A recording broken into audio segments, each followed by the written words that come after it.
It's fall, so it's time to cook with apples. I always get really excited this time of year because even though you can have apples all year round, they really are seasonal and they're so much better in the fall. Today's recipe is apple strudel, and it's a very simple strudel using puff pastry for the dough instead of making strudel dough, which is time consuming. So you'll need 3 pounds of apples. You can use Gala or Fuji, which is an unusual apple to bake with, but they hold their shape really, really nicely. If you want to know more about how to choose an apple for any given dish, check out Thomas's video on Kitchen Conundrums on how to choose an apple. He'll tell you everything that you need to know.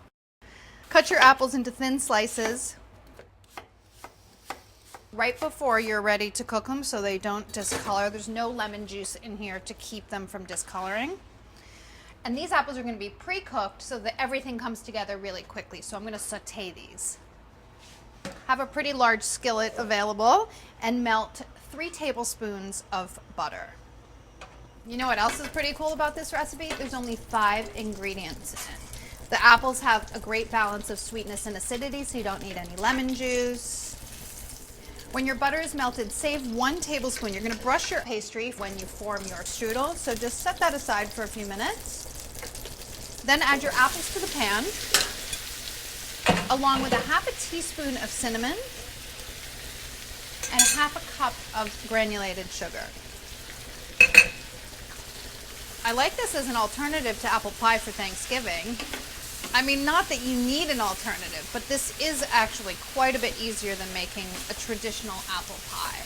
And I'm all about making things that are delicious, but also really easy to accomplish so that you don't get stressed out. Cook your apples, stirring around every once in a while until they soften and break down just a little bit, but don't lose their shape, about 15 minutes. When the apples have cooked down, you need to cool them down. So what I like to do is put them on a baking sheet, spread them out as thinly as possible. Let them cool a little bit first, and then you can put them in the refrigerator. This needs to cool completely, so you could do this a day or 2 in advance if you wanted to. Just once it was cool, transfer it to a container that's airtight so it doesn't get any weird flavors in the fridge. And then you can shape and form and bake your strudel. When your apples have chilled, you can assemble your strudel. Take 1 sheet of puff pastry from a 17.5-ounce package and unfold it onto a lightly floured work surface. It can get a little crazy if it gets too warm, so just throw it back in the fridge if it does. It needs to be about 12 by 14. My hand span's about 8, so I usually just use that as a guide.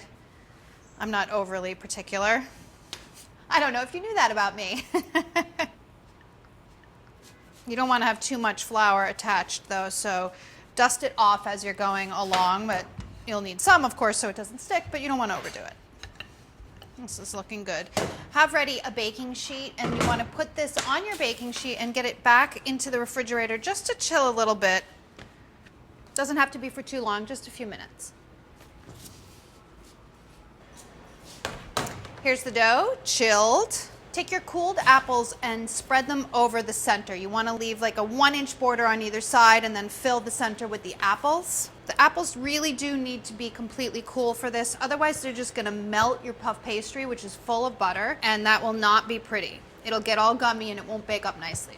Leave 1 inch on either side. And then you just fold the dough in. Just fold one edge up. There's some flour on there. You can brush it off.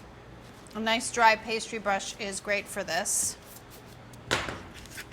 And then the second side, fold over the other side, making like a little envelope. Then what you do is you turn the whole package over. So this is going to get sealed as it bakes. So just go for it. Turn it over. You can fold the ends under just a little bit to seal it. And then for golden delightfulness, brush with that 1 tablespoon of butter that you reserved. And then make some slits in the top for the steam to escape while it's cooking. So 4 nice slits on the top. And then sprinkle with a little bit of sugar. About 2 tablespoons is plenty.